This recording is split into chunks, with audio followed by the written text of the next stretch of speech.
Bonjour à tous et à toutes, les amis, les participants du yoga. Je vais vous faire une petite séance adaptée à tous, petite séance de yoga. Donc dans un premier temps, on va juste respirer profondément. On inspire et on expire par l'abdomen, que l'on soit allongé ou assis. On inspire, on peut poser sa main sur son ventre, on libère le ventre. Et en expirant, on va rentrer le ventre vers la colonne vertébrale lentement. On peut poser sa main si c'est nécessaire. Inspire, expire profondément.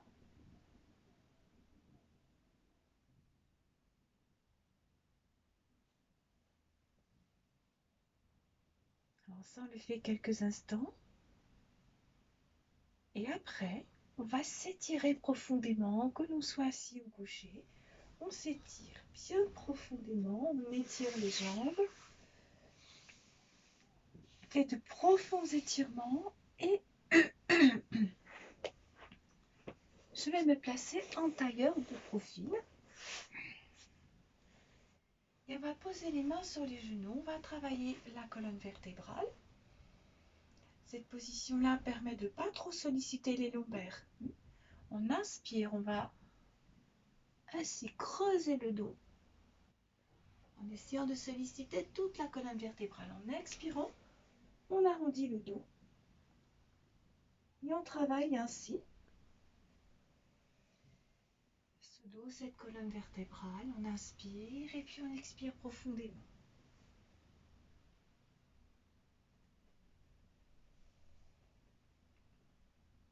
On travaille à partir des ischions, sacrum, coccyx. Coccyx, sacrum, ischio.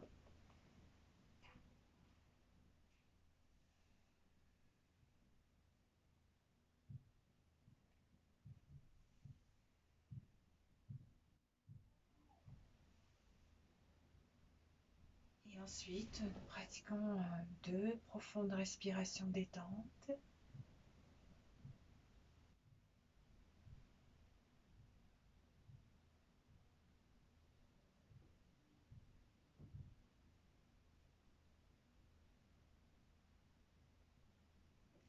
Et je vais m'installer à plat ventre en croisant les chevilles. Je vais inspirer, en expirant, je bascule en avant. Si vous souhaitez mettre les fessiers sur le côté, c'est plus facile. Et je m'installe à plat ventre. Et je vais vous proposer une petite reptation. En plaçant les mains à côté de la poitrine, nous allons commencer par vivre le cobra, Bhujangasana. Inspirez, soulevez le front, le nez, le menton, vous déroulez la tête. On monte ainsi. On ouvre les genoux sur le côté et on se met dans la position de l'enfant. On garde le souffle. Et sur une expiration, avec la force des bras, on va tenter de faire une reptation. Et on continue. J'inspire, je soulève le front, le nez, le menton. Je monte. J'ouvre les genoux. Petit temps de pause à plat. J'expire, genoux, front, poitrine, ce sont les 3 points. Et je reviens. S'il y a des difficultés avec les bras, s'il y a des problèmes articulaires, on peut néanmoins inspirer, soulever le front, le menton. Le nez, le menton peut s'aider un petit peu en reculant les coudes et ainsi là, pratiquer le lapin, le petit lapin au sol. Et sur une expiration, je glisse mes avant-bras sur le sol, ainsi. Dernière pratique.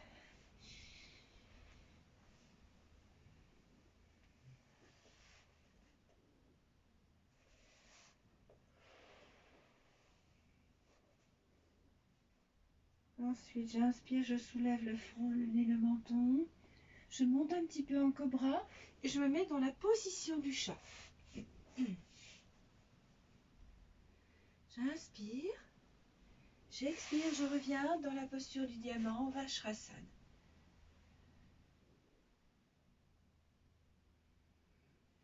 partir de là, je vais poser mes mains sur le sol.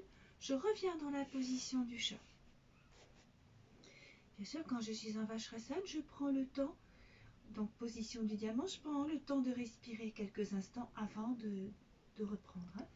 Et dans cette position du chat, je vais me mettre dans l'asana du chien. J'inspire profondément. En expirant, je prends l'asana du chien et ainsi je me positionne en essayant de bien relâcher la tête. On relâche le dos le plus possible. Et on respire par l'abdomen lentement. Je peux éventuellement jouer avec la limite en soulevant les talons en inspirant et en essayant de porter les talons vers le sol en expirant. Disons que j'essaye, je n'y arrive pas tout à fait, je fais ce que je peux.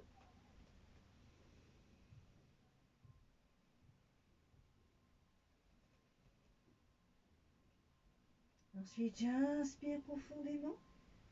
Donc j'essaye évidemment de rester un petit peu aussi dans la posture en étirant bien le dos, en essayant de bien étirer les bras. Et j'inspire en expirant, je reviens. Je m'ouvre mes genoux et cette fois-ci je me mets en Shashankasana, le fœtus. Je reste.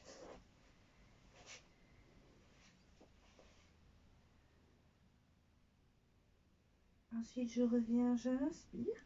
Je déroule ainsi le dos bien rond. Je remonte. Et j'expire.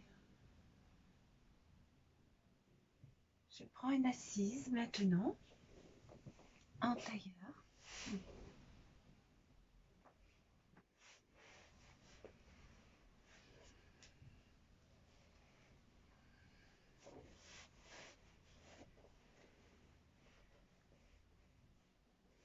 Et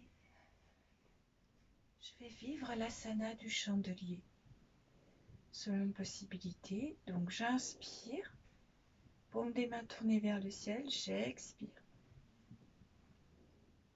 Et j'essaie de rester dans ces asana. Je respire bien par l'abdomen, profondément, et j'essaie d'élargir un peu mon souffle en essayant d'ouvrir les intercostaux.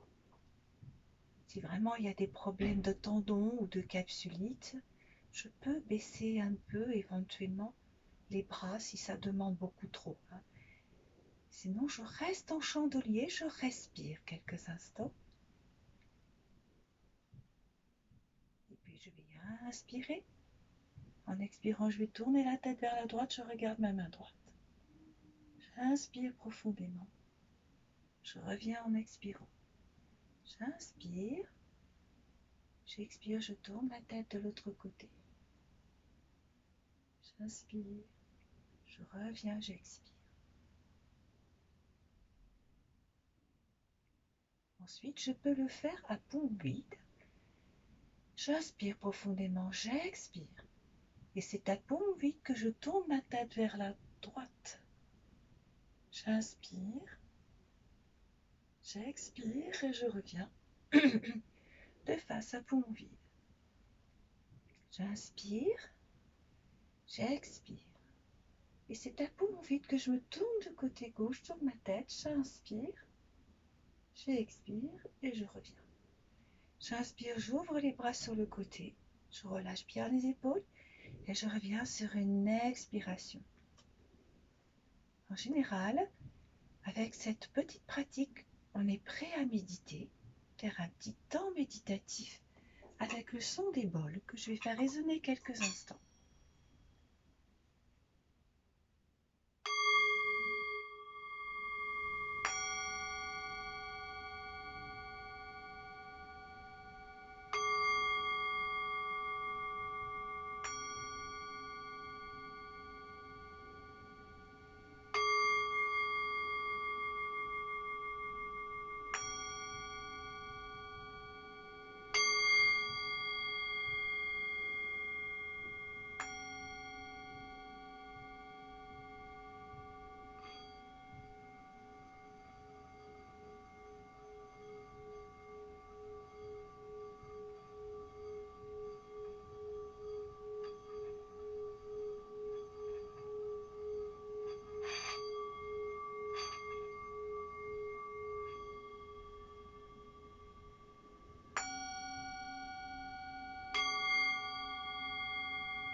quand on s'est mis à l'écoute du son des bols tibétains, qu'on a ressenti ainsi la vibration, on peut faire une petite méditation. Là, dans un premier temps, la méditation, c'est simplement se mettre à l'écoute de sa respiration. On respire profondément par l'abdomen, on ressent le ventre qui se libère quand on inspire et le ventre qui rentre peu à peu en expirant. On peut faire ça au moins 5-10 minutes. Là, c'est le premier petit exercice. Le deuxième, c'est simplement ressentir le passage de l'air dans les narines. J'inspire profondément. Je ressens de l'air frais. En expirant, c'est de l'air chaud. C'est ainsi la différence de la température de l'air.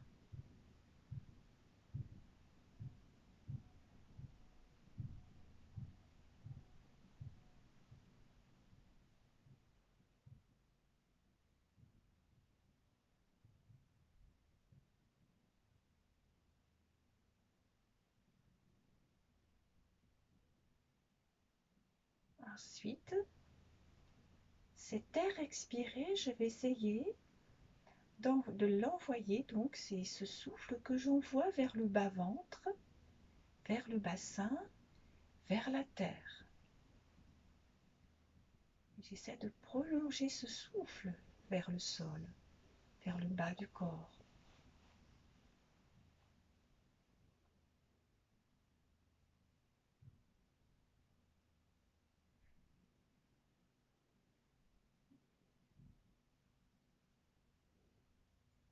Néanmoins, s'il est un peu difficile de tenir une méditation, on peut ajouter un petit exercice, mais ce n'est pas nécessaire de l'ajouter forcément, mais on peut l'ajouter. C'est vraiment cette pratique de la montagne, mais on inspire et on expire cette fois-ci. Là, bien sûr, il ne faut pas avoir de soucis de tendons, bien sûr, hein, sinon c'est plus difficile et on ne le pratique pas sinon. Et on étire ainsi Parvatasana, l'asana de la montagne, et on reste et on respire profondément en ouvrant les intercostaux. C'est le deuxième étage de la respiration. On ressent l'ouverture des intercostaux. On respire profondément.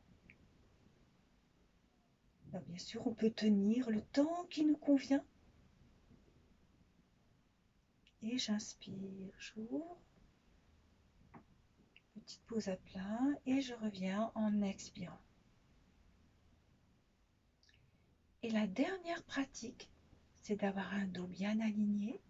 On ressent ainsi sa verticalité, ce rapport terre et ciel par le biais de la colonne vertébrale, ce lien. Et maintenant, je peux vous proposer la respiration en Ujjayi Pranayama. C'est une respiration avec le son guttural, avec ce petit bruit du fond de gorge, comme dans la respiration du sommeil. J'inspire, j'expire. On essaie de faire ce petit bruit de fond de gorge, comme dans la respiration du sommeil, et on prolonge ainsi l'inspire et l'expire.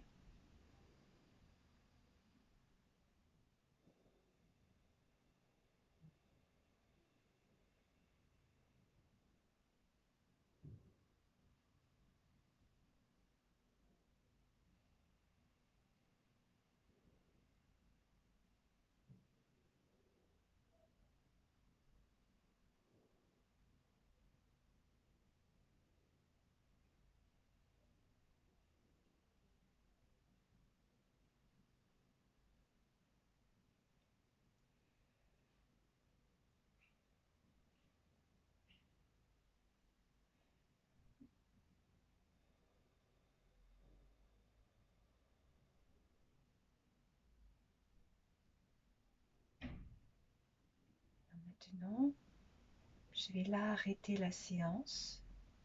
Bien sûr, on peut prolonger la méditation aussi longtemps qu'on veut.